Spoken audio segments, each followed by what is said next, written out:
Inahanap mga kababayan si Inday kahapon kasi nasa plenary na po yung budget deliberation ng kanyang opisina. Sabi ng mga congressmen, naghintayan niya kami ng 17 hours. Walang dumating pong Inday. Pangalawa na to, mga kababayan, sabi dito, asan ang bise? Sara Duterte must have valid reason for absence in House budget hearing. Sabi po ni Congressman Libanan, walang tao. Yun pala mga kababayan. Nagpapagang mga balita at pagtalakay sa mga isyu ng lipunan. Bulsa! Opinyon, banat at paglalantad sa katotohanan. Bulsa! What you see is what you get. You decide. Sa pagbulakbol, kung isang estudyante mga kababayan, imbis pumasok sa klase niya, nasa bulakbulan. Ayan po sabi dito sa Politicoscope, bulakbol sa beach, Sara Duterte snubs House hearing to chill in Calaguas Island. Mula sa pakikipagkita mga kababayan kay dating Vice President Leni Robredo sa Piña Francia Fiesta, dumiretso ito po sa Calaguas Island sa Camarines Norte. Nagipagkita muna sa kanyang nilait-lait na fake BP daw. Tapos, imbes na pumunta sa hearing ng kanyang budget po, nasa pagbulakbol. Kaya sabi dito sa balita, leisure over official duty, Ortega calls out Sara Duterte for beach trip during pivotal budget hearing. So mas binigyan pa niya ng importance mga kababayan, yung lakwatsa, yung pagpapasarap sa buhay, pagre-relax, kaysa sa napaka-importanting budget hearing na isa niyang constitutional duty. Kaya sabi ng isa pang congressman, naghintayan niya kami for 17 hours. BP Sara's dodging of budget debate, a clear betrayal of public trust. Sabi po ni Congressman, kabataan Congressman Raul Manuel. So yan po yung ating napaka-importanting topic na pag-uusapan ngayon. But before that, click subscribe muna dito po sa ating YouTube channel. Like and share na rin po ninyo ng ating video para malabanan po natin yung fake news at mga propaganda ng mga nautog. Balikan natin mga kababayan yung ating topic. So mas pinili mga kababayan Inday magbulakbol kaysa sa magtrabaho at tuparin yung kanyang tinatawag na official constitutional duties. So ito yung gustong gawing susunod na presidente ng mga fanatics niya. Pag ganyan mga kababayan, huwag naman sanang ipaintulot, baka ito na yung katapusan ng mundo ng Pilipinas. End of the world na pala niya, Mr. Maravillas, para sa Pilipinas. Malamang kasi baka masakop na tayo ng China. O diba? Imbis na magtrabaho, nasa bulakbol. At wala siyang paki. Importante masunod yung kanyang gusto. Baratinila nga. Kaya sabi po ni First District Representative Paulo Ortega, House Assistant Majority Leader at La Union First District Representative, seryosoan niya ito na ginagawa ni Inday na mas inuna pa niya yung mag-outing, maligo po sa Calaguas Island Resort while missing the deliberation on her office proposed budget. Yan po si Inday, nasa bulakbol. Pag ganyan ang leader po mga kababayan, tapos sabihin naman ng mga fanatics niya, yung panguloan niya nga nagduran-duran. Before man po pumunta doon sa concert ng Duran-Duran na regalo sa kanya ng kanyang mga kaibigan pong milyonaryo, nandun muna siya sa kanyang trabaho po galing sa Nueva Ecija po, nag-distribute ng mga ayuda. At yung ayuda, hindi lang naka-focus doon sa Nueva Ecija. All over the country, simultaneous yung pamimigay po ng ayuda. So, madaling sabi, hindi siya remiss sa kanyang duty. Yung full story ng balitang yan, click subscribe muna dito sa ating YouTube channel and hit the notification bell para lagi po kayong updated sa mga kaganapan dito sa ating bansa. Like and share na rin po ninyo ang ating video. At huwag na rin po ninyo na skip yung ating mga commercial ads para tuloy-tuloy lang ang pag-unlad ng Bagong Pilipinas. Sa mga nagana po ng malinis and spacious fitness gym, pumunta lang po kayo sa aming Colossal Fitness Gym. We also offer Grab Car Rental with our brand new 2023 model ng Toyota Innova. We also accept booking for those who are planning to travel via PAL, Cebu Pacific, and other airline companies, local and international, and bills payment for Meralco Bills, Aleco Bills, PLDT, etc. Ang Colossal Fitness Gym is located at 3rd floor Security Bank Building, Lanco Business Park, Legazpi City, Albay. For inquiries, look for Gilon Maravillas, contact number 0966-802-0949.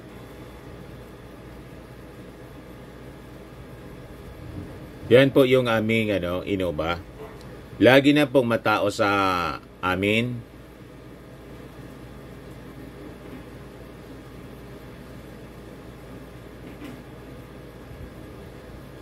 Yan po mga bagong clients namin. Napakaganda at colorful at napakalinis ng aming gym po. Pati mga foreigners po pumupunta sa amin. Mga British tourist po sila dito sa Legazpi.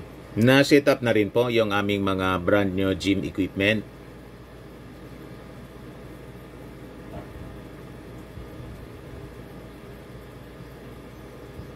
May treadmill na rin po kami. Ito naman po yung bago naming product na binibenta online. Eye Glow Serum, whitening po siya. Tingnan ninyo yung epekto sa aking anak na architect before and now. Yung mga inquiries po ninyo, dumiretso na lang kayo sa kanyang Facebook account, Riz Maravillas. Ito naman po, Firmax Firming and Lifting Cream, pinapahid po sa mga pulses and affected area. Mainam po sa paninigas na mga kaso-kasuan. Ito naman po, Automax Radiant Serum. Sa mukha naman yung application, anti-aging po siya. You will look 10 years younger than your age. Sa mga cancer patients naman po, baka lang gusto ninyo itong itry. Nengsa Red Mix Fruit Drink. Hindi mo po siya gamot, food supplement siya. Kaya lang, gawa siya mga kababayan sa goji berry. Yung goji berry may anti-cancer properties. O ngayon, yung mga inquiries ninyo, dumiretso na lang kayo sa aming messenger sa Facebook para masagot namin agad. Ayos pa? Ayos na ayosan niya, Mr. Maravilla. Mga kababayan, siyempre, hindi din niya binigo yung kanyang mga old friends. Nagregalo ng isang concert at no expense sa taxes ng mga Pilipino. Kaya fake news po yung mga pinapakalat nilang balita. Lalo na po ni Mr. Sasot na nagsabi pa, inudyukan yung mga uto-utong followers niya. Punta na niya kayo doon sa Marriott Hotel. Makinood niya kayo kasi galing yan sa taxes ng mga Pilipino. Ini kusing mga kababayan, walang binayaran yung gobyerno doon. Regalo ng mga milyonaryong kaibigan ng ating Pangulo. Pero ito mga kababayan, remiss sa kanyang constitutional duties. Yan sabi rito, leisure over fulfilling her official constitutional duties. Yan po ang sabi ni Congressman Paulo Ortega. Sa kanyang statement, sabi po ni Ortega, that if these reports are accurate, it is troubling that Duterte chose leisure over fulfilling her official duties to the nation. Nananadya po talaga si Inday. Napaka-rebellious ang kanyang ang kanyang pagkatao. Talagang gusto niyang galitin yung Congress para i-impeach na siyang tuluyan. O diba? So sabi po ni Ortega, the budget deliberation niya is a critical process that ensures transparency and accountability in the use of public funds. Yung budget niya ng Office of the Vice President is not just a number. It represents the people's money. Kaya po ayaw mag-attend ng budget deliberation si Inday. Kasi ayaw niyang matanong kung paano niya ginamit yung kanyang pondo. Kahit po siya umiwas, mga kababayan, nasimula na yung investigation ng committee, House Committee on Good Government and Public Accountability. Itatanong at itatanong po sa Commission on Audit and other agencies of the government na may kinalaman po sa budget ng Office of the Vice President para ipaliwanag po. Hindi man po siya tatantanan kasi may obligasyon po siya na magpaliwanag lalo't nakitaan po ng irregularities sa paggamit niya ng pondo. And this involves millions of pesos. Hindi nga lang pala, 125. Umabot na po ng 237 million yung questionable sa 500 million confidential funds ni Inday. Ganon katindi. Kaya iwas pusit po siya, mga kababayan. Kahit iwas pusit po siya, hahabulin siya ng ating mga congressmen. Ortega also stressed the importance of public officials demonstrating accountability and responsibility, especially when it comes to taxpayers' money. Tama po. Siya lang yung ganyan po, mga kababayan. Lahat ng mga departments nag-attend po, including the Office of the President, represented by Executive Secretary Lucas Bersamin. Pero si Inday po, talagang wala. Bakante po yung upuan. Lahat po mga invisible staff yung nasa mga multo. You see? Anong klaseng public official itong si Inday, mga kababayan? Isang masamang halimbawa sa ating mga mamamayang Filipino at sa ating mga kabataan. Kaya sabi po ni Ortega, while acceptable reasons for absence include personal emergencies or health issues, choosing to relax at a beach resort during a pivotal moment in Congress is a clear disregard for the responsibilities of her position. Tama po. Talaga pong total disrespect to the institution, to Congress ang ginawa po ni Inday. Ortega added that Duterte's absence has delayed the deliberation of the budget. The proposed budget of the Office of the Vice President was scheduled for 10 a.m. kahapon po. However, due to the absence of Duterte or her authorized representative, the deliberation has been deferred. This is not just about one office. Delays in discussions affect public trust in government institutions and hinder the delivery of essential services to the people, sabi po ng congressman. He noted that the representative sent by the Office of the Vice President lacked formal authorization and failed to explain her absence. Sabi po ni Ortega, Congress deserves the proper respect and transparency when it comes to official deliberations. Sending someone without any clear authorization or explanation does not help the situation. The Filipino people deserve an explanation. Public officials, especially those in high office, should lead by example in accountability, responsibility, and commitment to duty. We urge the Vice President to address this matter with urgency and transparency. Dagdag pa, mga kababayan, ni Congressman Ortega. O ngayon, sabi naman po ni Congressman Libanan, may nabasaan niya po akong report noong weekend na sa Calaguas Island sa Camarines Norte. Pero weekend naman yon. At ang importante ngayong araw, napakahalaga po ang budget hearing. Dahil ito po yung pinakamalaking piece of legislation na lahat naman po tayo busy, at sa aking experience bilang mambabatas, pag budget hearing po, lahat ng heads of offices ay nag-attend. At kung hindi ka man mag-attend, kailangang may valid reason ka. Kung hindi ka man may valid reason, magtalaga ka ng responsabling tao na tatayo para sa'yo, para pag tinanong ka ay may masasagot. Nagpadala si Inday, wala mang clear authorization at saka hindi man kayang sagutin yung mga tanong. Nagpadala ka pa. Di ba? Pagkatapos, magpapapicture ka na talagang nananadya mga kababayan. Magpapapicture ka na nandun ka, nasa lakwatsa, nasa pagbulakbol, nagre-relax ka sa isang resort. So, pinalalabas mo, mas importante yung pag-relax mo kaysa sa trabaho mo. Di mag-relax ka na lang habang buhay. Di ba? You have no business na magtrabaho sa gobyerno kung ganyan ang pag-ugali mo. Sayang pa sweldo. Kaya sabi po ni Libanan, sa ating trabahoan yan, minsan stressful, minsan mahirap, pero may obligasyon tayo sa taong bayan na kung may magtatanong, harapin natin. At ang minority naman ay pwedeng mag-scrutinize, kumampi, mag-oppose. At the end of the day, ito ang proseso ng ating demokrasya at proseso ng ating konstitusyon at ng ating batas. Tama po. Yung sa National Security Council nga pong budget, ginisa ng mga militant, congressmen, minority bloc, sinagot naman po ng maayos. Kahit kumontra pa yung minority, lumusot pa rin yung budget. Kasi alam naman po natin kung ano yung agenda po ng minority bloc, yung mga leftist. Kilala na natin kung bakit sila kontra sa national security budget. O, di ba? At laging bukang bibig nila yung red tagging. Ayaw nilang tinatawag na red, pero red sila.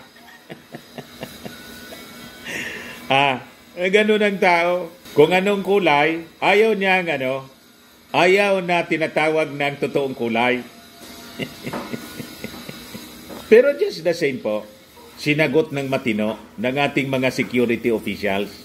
Sabi po ni Kabataan, Party List Representative Raul Manuel, 17 hours anya kami na naghintay. Ito yung gumigisa po sa mga alam na natin kung anong kulay nitong Kabataan Party List. Pero kasi party siya ng Congress, any democracy.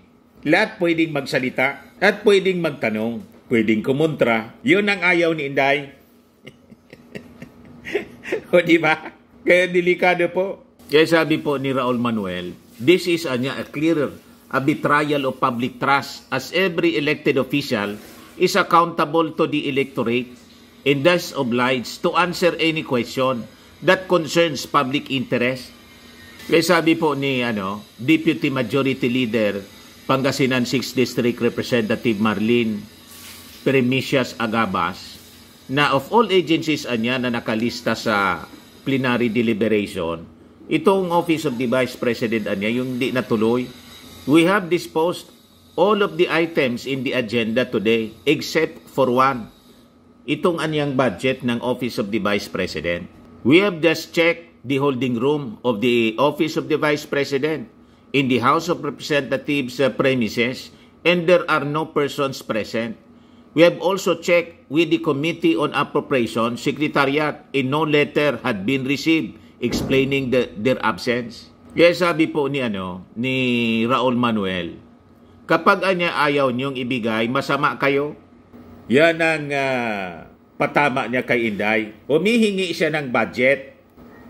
Parang yung bata na humihingi ng alawan sa magulang. Pag ayaw ibigay ng magulang, kasi hindi maipiliwanag ng anak kung paano winaldas yung allowance. Nagre-rebelde siya laban sa kanyang magulang. Galit na siya sa kanyang magulang. Ang gustong mangyari ng anak na rebelde, magbigay lang ng magbigay ng pera yung magulang at huwag nang magtanong kung paano niya ginastos. Basta obligasyon ng magulang, bigyan siya ng allowance. Payag kayo sa ganon? Ganon ang ugali, mga kababayan, Inday. Ito, Manuel could not hide his frustration over the turn of events. Sabi niya, Mr. Speaker, pag ang bata nanghingi ng pera sa magulang para sa school project or school fee, dapat mag-explain. Hindi binibigyan pag hindi nagpapaliwanag. Kapag may natanggap, dapat may resibo para patunayan paano gumastos. obligasyon magpaliwanag. Sabi po ng Kabataan Solon. Mas mature pa po mag-isip si Raul Manuel kahit ayaw ko sa taong ito. Dahil sa kanya pong alliance. Alam na natin kung saan siya naka-alyansa. Pero matino siyang mag-isip. Kabataan Party List. Bata pa siya pero mature siya mag-isip at matino. Malayo po si Inday. Si Inday po parang hindi nag-mature. I think mas matanda pa si Inday kaysa kay Raul Manuel. Pero mas mature mag-isip at matino si Raul Manuel kaysa kay Inday na isang bratinela. You see, sabi ko sa inyo, hindi naturuan ng magulang po ng tama. Kasi yung magulang, wala mang ituturong tama. Di ba? Ano man ituturo ni Digong, isa din siya. Ganon din ang pag-ugali niya. Ayaw nang tinatanong. Yung mga taga-kuha nga na gustong mag-audit nung panahon, iulog na dyan sa agdan. Itulak ko niya yan sa agdan. Ganon katindi po. May obligasyon siya na magpaliwanag kung paano ginastos. Yun ang bata.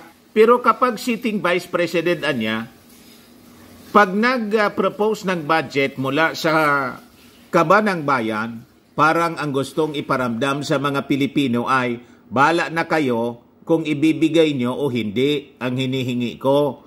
Pero kapag ayaw ninyo ibigay, masama kayo.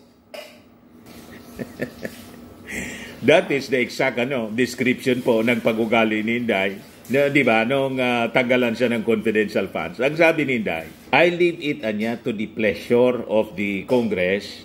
Itong confidential funds. Di yung pleasure po ng Congress. Tanggalin po kasi mas kailangan po ng mga security agencies ang additional funds para sa confidential funds. Doon nagsimula po yung pagtantrums ni Inday. Nag-amok. Tinawag si Martin pong tambaloslos at nag-speech siya po. Sabi ni Inday sa kanyang speech as reported by Phil Star, mga kababayan. This is a picture of national security. This is a picture of confidential funds. Anyone who attacks or undermines funds allocated for peace and order is naturally assumed to have insidious motivations. Such actions go against the protection and well-being of the citizenry. Those who seek to compromise the security and development of our nation jeopardize the very fabric of our society and hinder our progress. We must remain vigilant and steadfast in our commitment to safeguarding our people and our nation. Makinig kayo sa lahat ng sinasabi sa palibot ninyo at tandaan ninyo kung sino man ang kumukontra sa confidential funds ay kumukontra sa kapayapaan. Kung sino ang kumukontra sa kapayapaan ay kalaban ng bayan.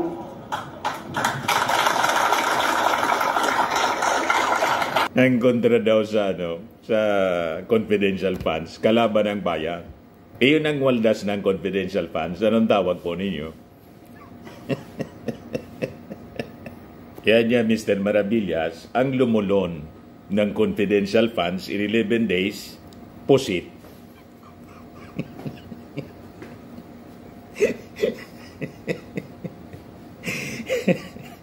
O, diba, mga kababayan, hindi niya, Mr. Maravillas, pusit. Mas akmaan niya kung pugita. Mahabaan niya yung tentacles ng pugita at mas malaki yung bibig.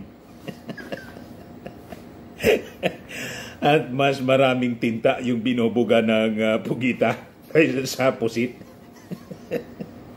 Kaya nga po nasa dagat siya. Mas pinili niya na maglangoy sa dagat kaysa sa i-defend yung budget. Yan ang kanyang natural habitat.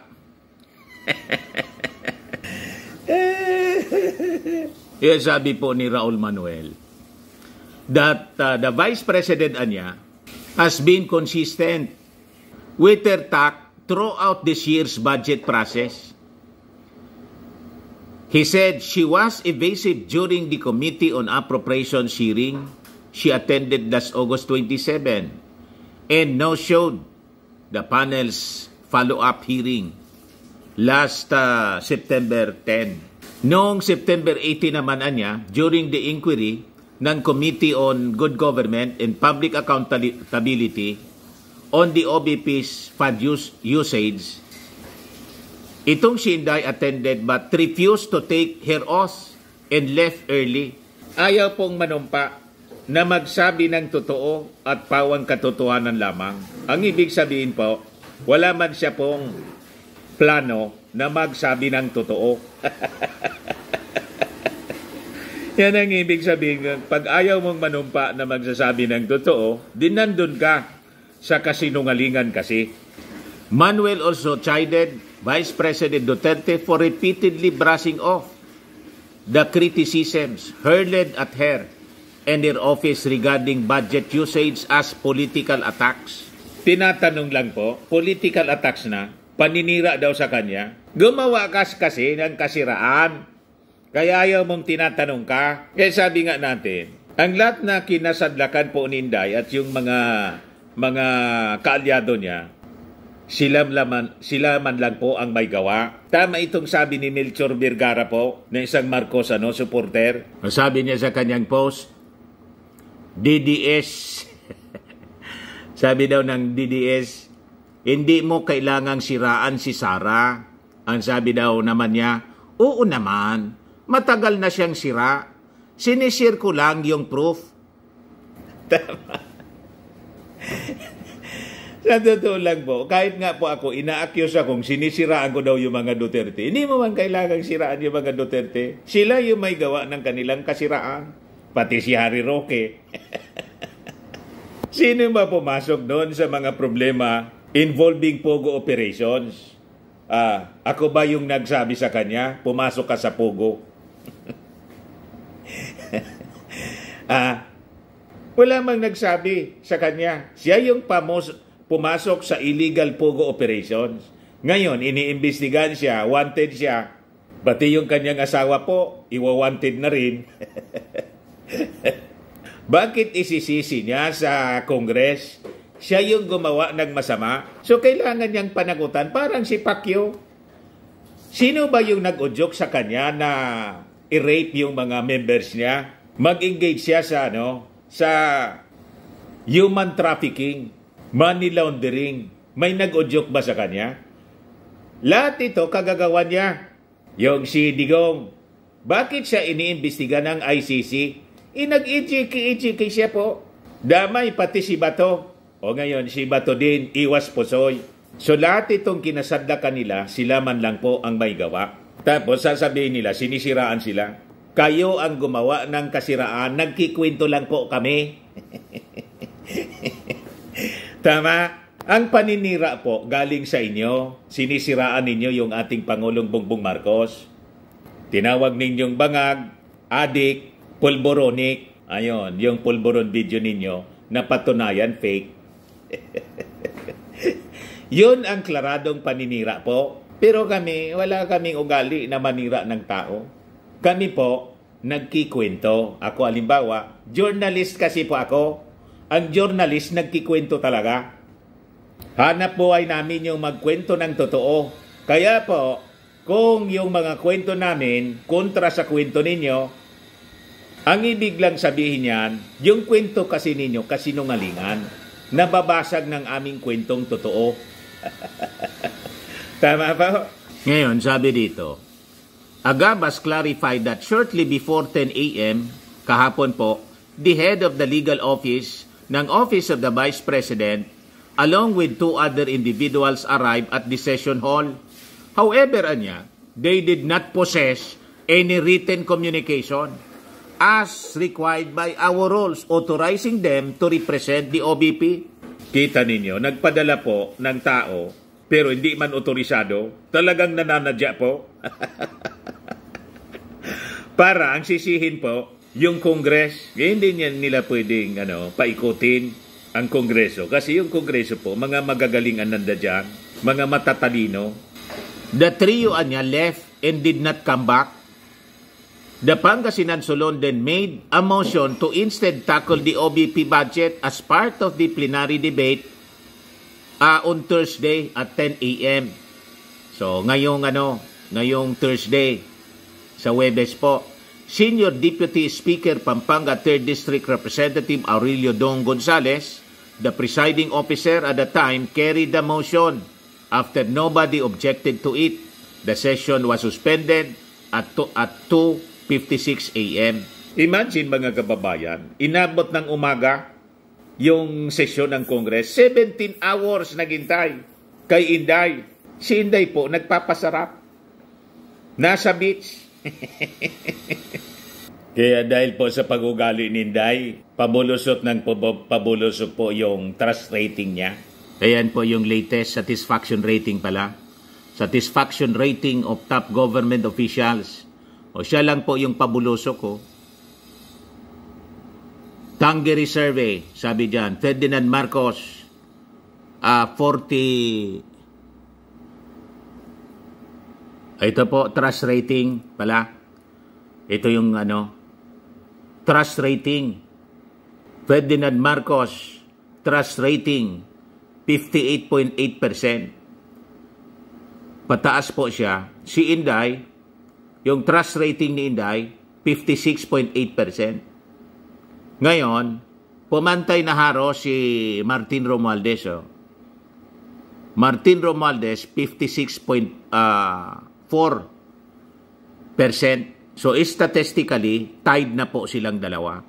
That is 4 years before the presidential election sa 2028. Pumantay na po si Martin. At sa mga susunod mga kababayan na mga survey, siguradong dire-diretso ng dadaos-dos. Ito pong si Inday dahil po sa kanyang mga pinapakitang masamang ugali. Si Martin, sige lang po ang serbisyo. Sige lang ang trabaho. Tumutulong sa ating Pangulong Bongbong Marcos. Kaya pataas ng pataas yung kanilang trust ratings po. Ito po mga kababayan, dito po tayo sa harap ng aming Colossal Fitness Gym. Yan po. Colossal Fitness Gym. Yan. Yan mga nakamotor dyan. Mga clients namin. Yan po. Kakotsil yung iba. Yan po kahit gabi na. 8:45 in the evening. Matao pa dito sa aming Colossal Fitness Gym. Yan po. 3rd floor. Yan mismo. Occupied namin to lahat. Tapos roof deck yung pinakataas. Pasok po tayo mga kababayan. Kaya tayo.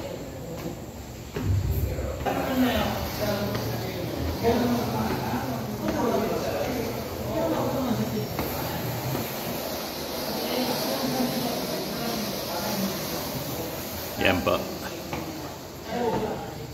Kaya tayo dito. 2nd floor.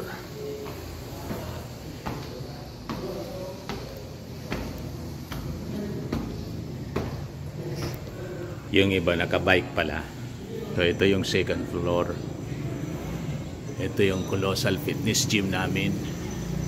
Home of the Legends. So ito yung paligid po. Yung baba. Ayan oh. Pacific Mall Compound. Landco Business Park. Ang location ng aming gym mga kababayan. Punta tayo sa taas. 3rd floor, ito na.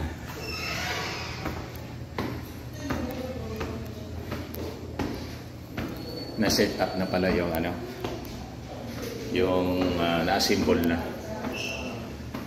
yung mga locker po ng aming mga clients. Yan po. Di ba? Maganda. Ilan ito? May mga numbers na.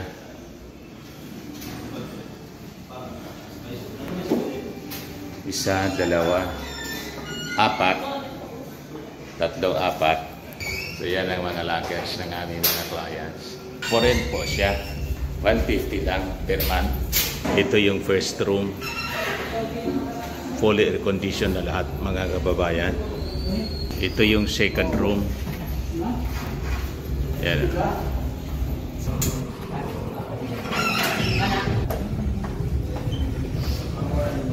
Second room. Tapos ito yung third room. Yan po. All fully air conditioned po siya. Colossal fitness gym. Laging may naglilinis po dito sa amin para laging malinis yung CR. Hanggang magsipag-uwian na po sila. Akyat tayo sa third floor. Roof deck pala. Nasa third floor na tayo. Tingnan natin kung may tao dito. May mga tao siguro. Nandito pala. Yung binakal naming shoe rack. Andito yung mga coaches namin. Andun si Kuya. Ito binili naming shoe rack. So napakaliwanag dito kahit gabi po. Yung ilaw po. Napakaliwanag kahit gabi. Inspection natin kung maayos. Ito yung mga gamit, mga kababayan. Additional na dumbbells. Pwede dito sa taas gamitin. Di ba? Diyan sa nakalagay. Para hindi rin maulanan pag umuulan. Yun po, SM City Legazpi. Yan pong nakikita ninyo. SM City Legazpi. Yan yung bundok. Legazpi Highland po, Stanza, Barangay Stanza, Legazpi City. Diyan po shinoting yung pelikula ni Barbie Imperial and si Carlo Aquino. Diyan shinoting po. Banda doon, Albay District po siya. Yung Mayon Volcano nandito, kaya lang madilim, hindi makita po. Nakikita lang siya pag nag-iirap yung Mayon Volcano. Di ba? Mga kababayan, baba tayo. Ito yung shoe rack namin para hindi nagkalat yung mga shoes ng ating mga clients. Ina-assemble namin. Ayos pa. Ito kasi yung mga shoes nila, di ba? Nandito. Baba tayo muna.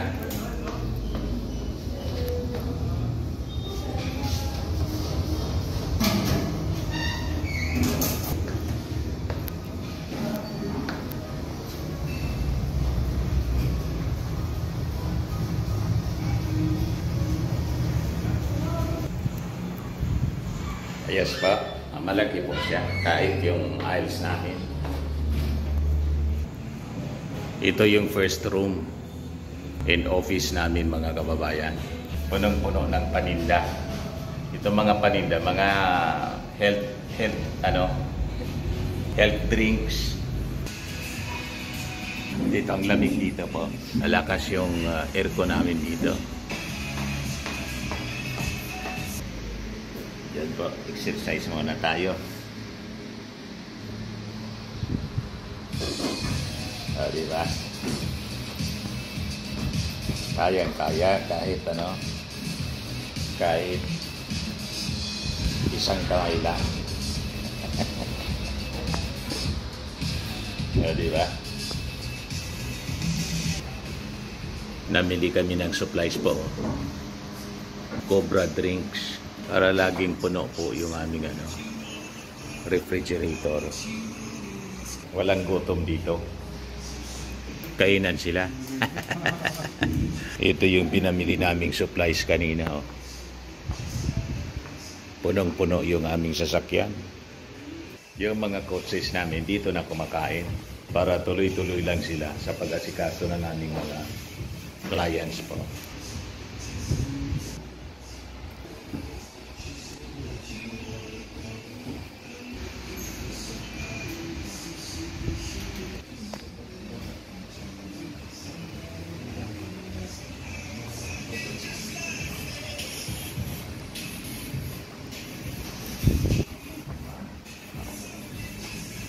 Ito yung mga paninda namin. Pati yung Ningxia Red Mix Fruit Drink, naka-display na rin dito. Automax, Fairmax, iGlow, Serum. Kompleto na po dito.